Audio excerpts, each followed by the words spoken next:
Welcome to The Writer's Dream. This is a show where authors are able to talk about how they write their books, how they publish their books, and how they market their books. You can find The Writer's Dream on YouTube. Just search my name, Linda Maria Frank, and my channel will come up, and you will see about 200 interviews from authors and people who are involved in the publishing and marketing business. You can also find us on Facebook. Guess what? The name of the page is The Writer's Dream. We are on Cablevision on Channel 20 at 3 o'clock on Thursday afternoons. And we are also archived here at ltveh.org.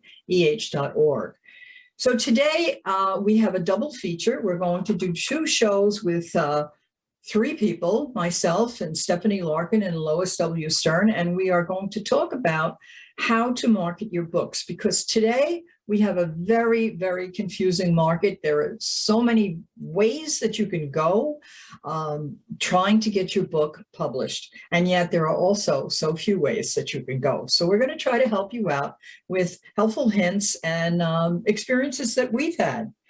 So let me introduce our guests. Lois? Thank you, Linda. It's a pleasure to be here again and again. My books, well, the books that I've been doing lately are all called Tales to Inspire. It's a contest that I do every year. Each year I pick a new theme. This year the theme is, wow. Kids' stories. Pardon me? Kids' stories? No. The theme is turning the page. That's right. I started very appropriate, Lois, turning the page. Right. I have now maybe 12 books. Each year the theme changes. Each year people submit. I charge no fees for anything. And as my husband says, Lois sits 12 hours a day at the computer. It's just something that I came to later in my life after publishing or trying to publish some of my own books the traditional way. And I just got the feel there must be a lot of talented people out there struggling, and maybe I can do something to help them. So that's how Tales to Inspire got started. It's not a moneymaker in any sense of the word. I just put in a lot of effort, and I get a lot of joy out of it. That's the only thing I can explain. Linda, you've heard me quote this before, and I heard this in my childhood at my Sunday school, and I'm not at all religious, but it was the quote from Hillel: "If I'm not for myself, who will be for me? If I'm only for myself, what am I? If not now, when?" And I love that quote, and I've used it often. So here we go.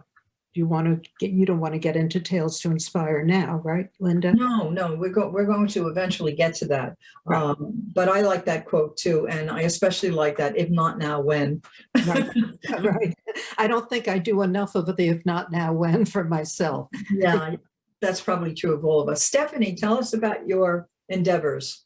Sure. My name is Stephanie Larkin, and I'm the head penguin at Red Penguin Books. We're a publishing company that works with authors of all types and genres. So we publish everything from fiction and children's books to nonfiction, business books, memoirs, and pretty much everything in between. I love working with authors, and I work with so many that aren't just authors who come to us for publication. And Lois, I love the program you're doing. We do a similar program here at Red Penguin called the Red Penguin Collection. And we have anthologies on different themes that come out usually twice monthly. Right now, we're coming out with a book called The Ocean Waves, which is summer-inspired poetry. We just came out with a children's anthology. Coming up is a romance book. After that is a mystery book. And we have authors from all over the globe who submit no fees ever for any of this. And they are part of our anthology series, which I know, Linda, you're going to talk about marketing your book.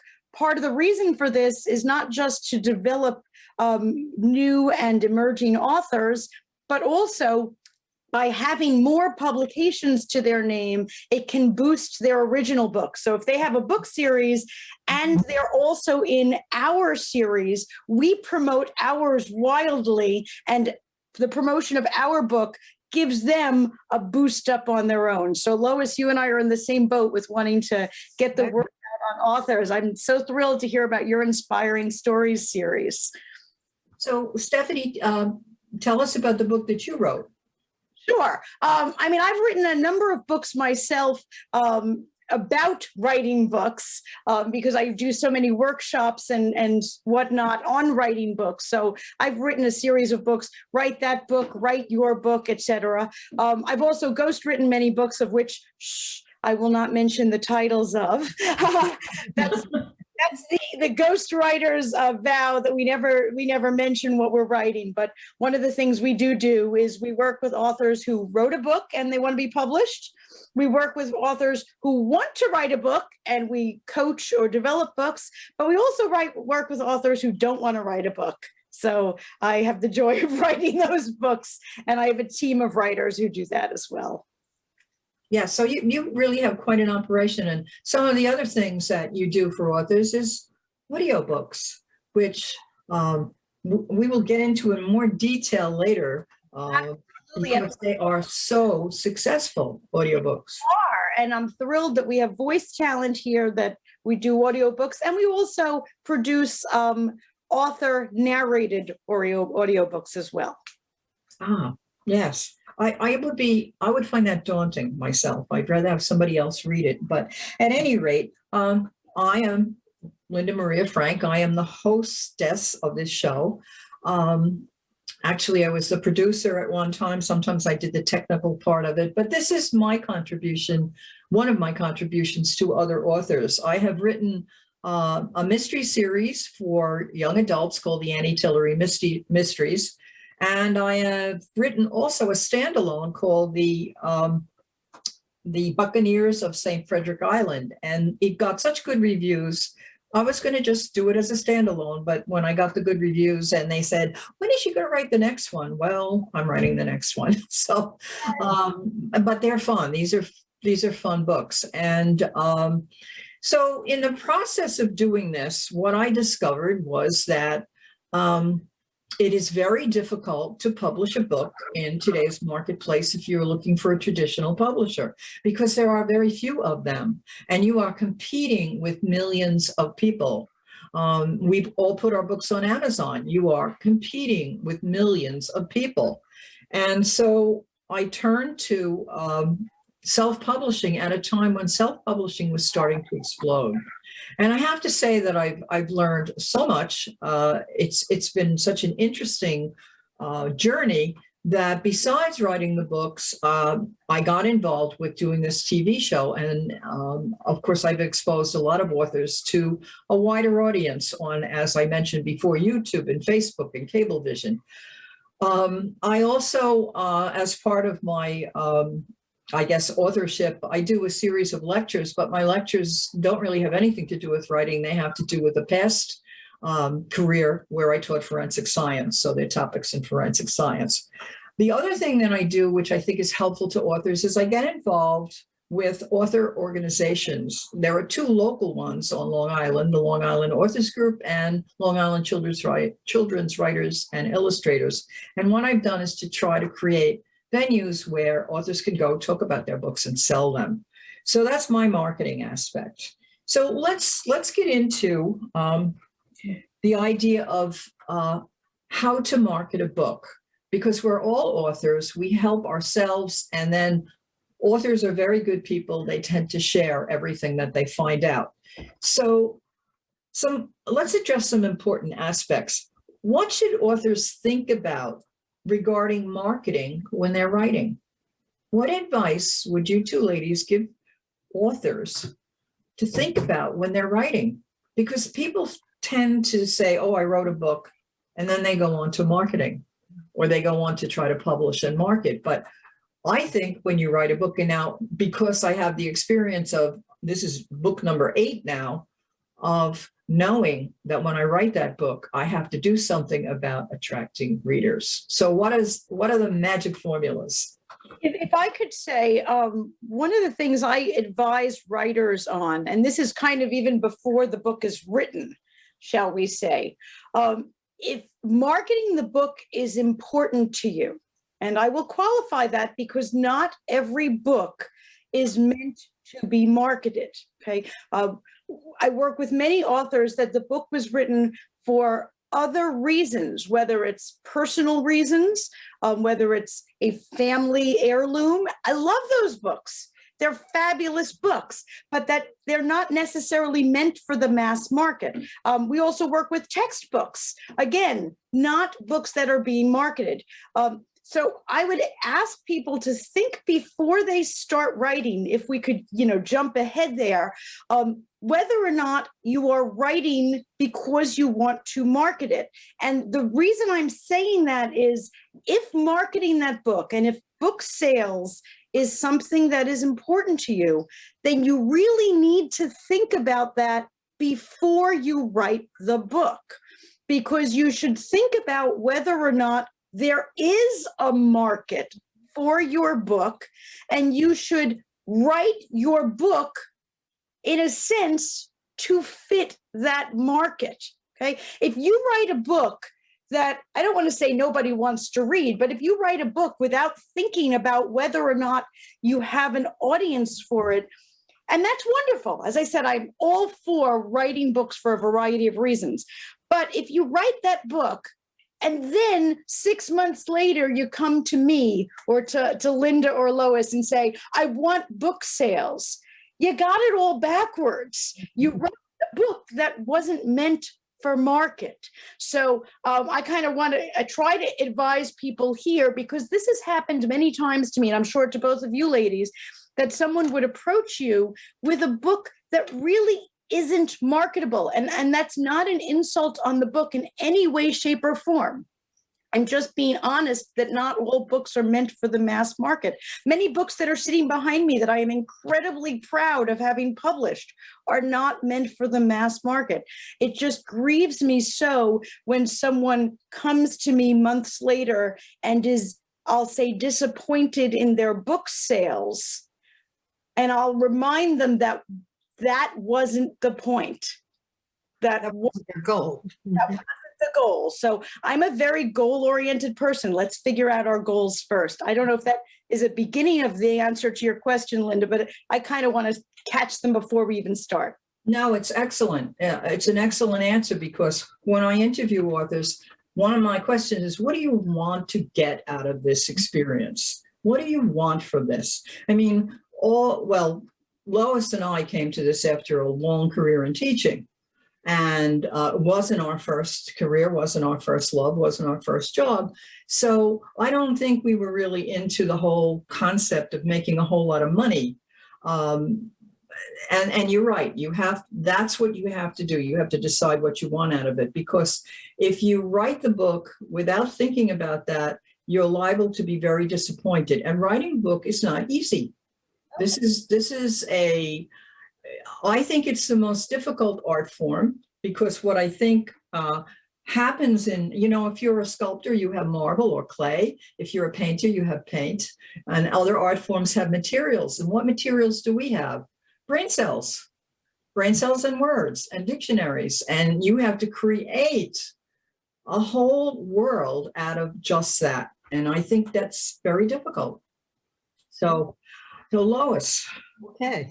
Well, what do you think about this whole concept of think about your market first? Well, I thought I had done that maybe 12 years ago when I wrote my first book, Sex, Lies, and Cosmetic Surgery.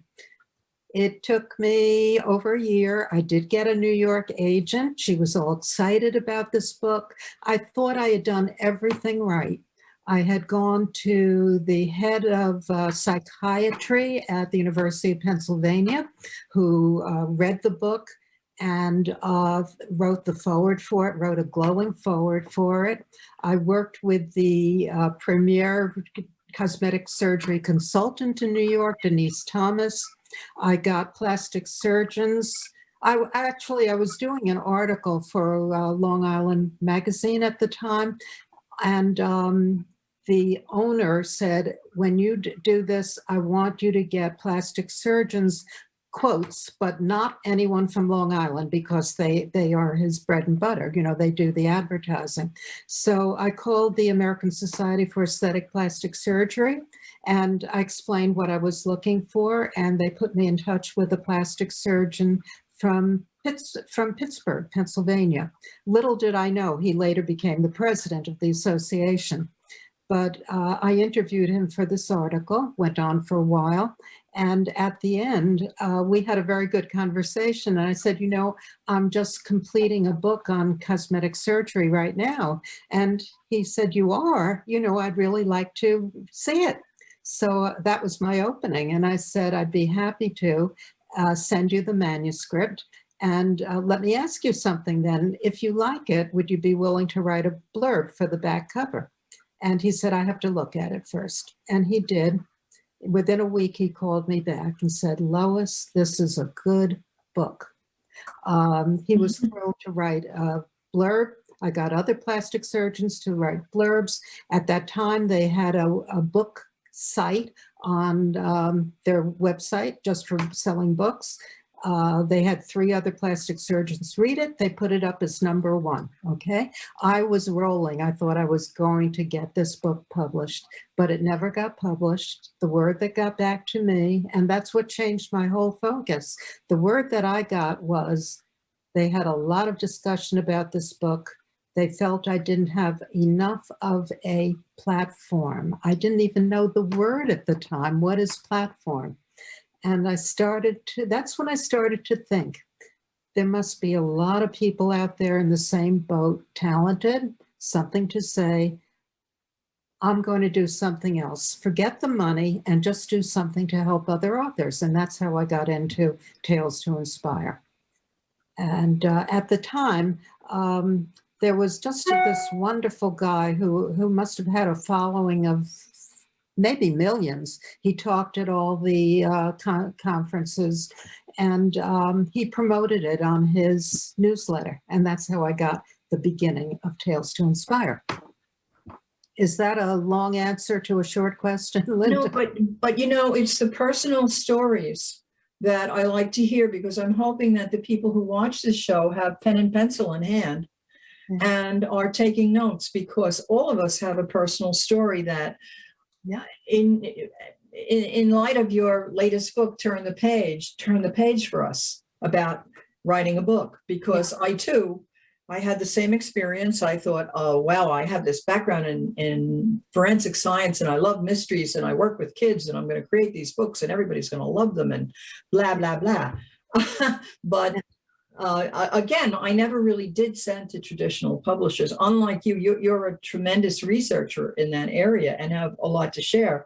But again, it was a matter of my thinking, well, if I want to get these books out there, what's the best way to do it? So before we get into some more specific questions, I want to do a fun thing before this show is over. We have about 6 or 7 minutes left. Okay. And I want you to think in terms of taking a virtual tour through a bookstore. And I want you to tell me, just take a few minutes. I don't think it's going to be a difficult task or assignment. Tell me what it is when you walk into Barnes and Nobles or your private little bookstore, or you go online. Online, I think, is hard. This is better for a real bookstore. What is it that grabs your attention? How do you pick a book? What is it about the book that makes you pick the book? So I'll give you ding, ding, ding, ding, ding. Well, they always have a table out front with some of their highlights. And I know Book Review always has their particular employees' favorite books listed. Yes. So I look at those. That interests me to see, you know, what are favorites. That's one way. And then I meander to the sections that interest me. Sit down in a comfortable... Is it genre? Is it my genre? No. Is it genre that attracts you to the books? In other words, if you want to buy a book to read, is it genre? Right, yeah. Is it author? Right now, it seems like historical fiction is... Yes, I love historical fiction. Yeah. And I do enjoy those. the ones that really give me history as well as a good story. I like that. Stephanie? Well, they say in marketing that the entire role of the book cover is to make you pick up the book. That, and whether we're talking about in the bookstore or on Amazon, those covers are only this big. So they have to be really, really eye-catching. Oh, it's like, yeah. The cover has to be that thing that attracts you. And all of us have had that experience that once we pick that book up, our first thing we do is we flip it upside down and read the back. And that same action on Amazon is that we see a book cover and we click on it and it leads us to the description, which is essentially like the back of the book. So that cover really, whether big in a bookstore or this big on Amazon, that's the thing. It's got to be like candy. People have to be drawn to it.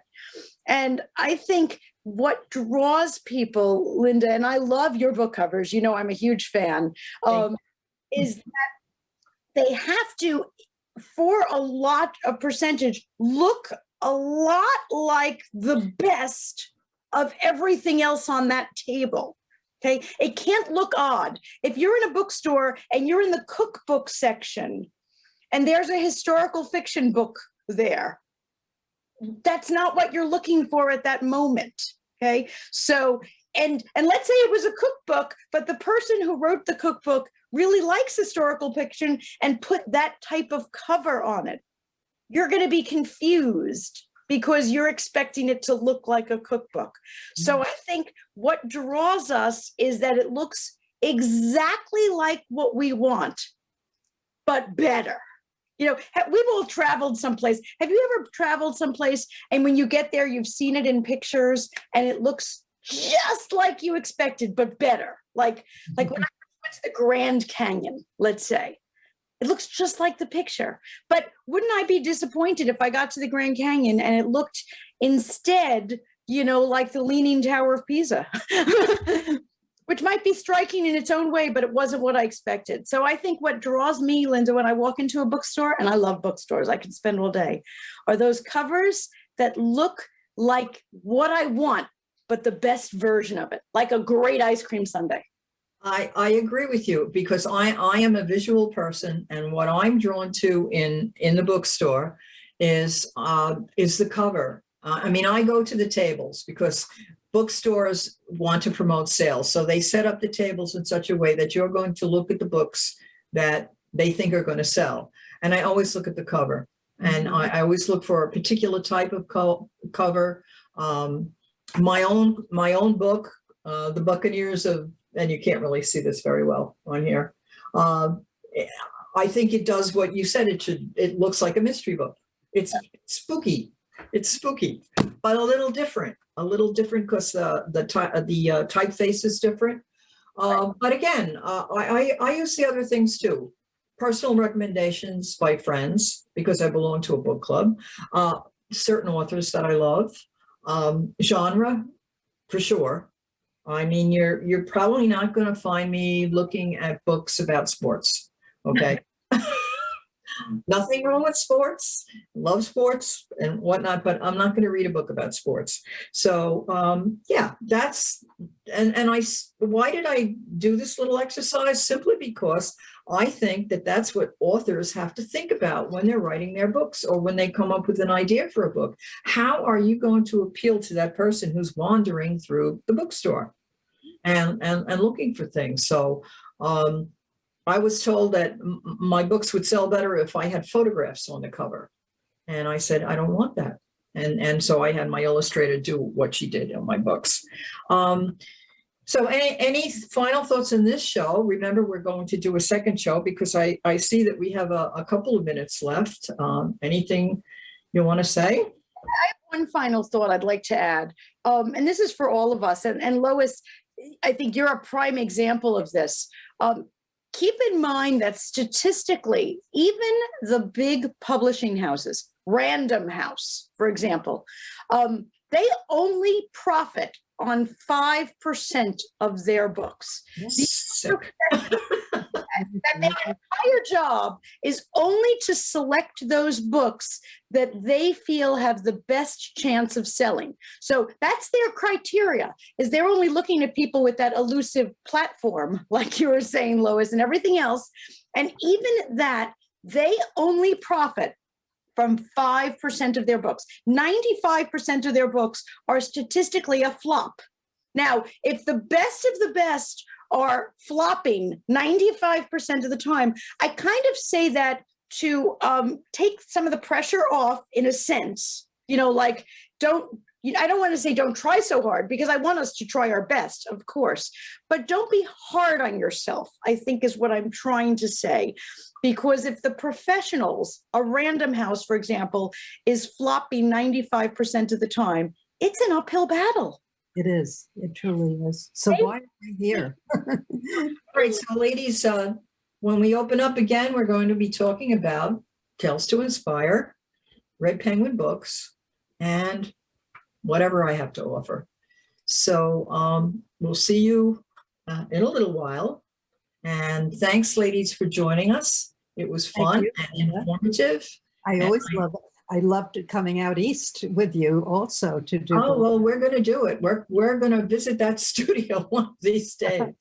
We'll do it again. Yes. See you in a little while. Yes.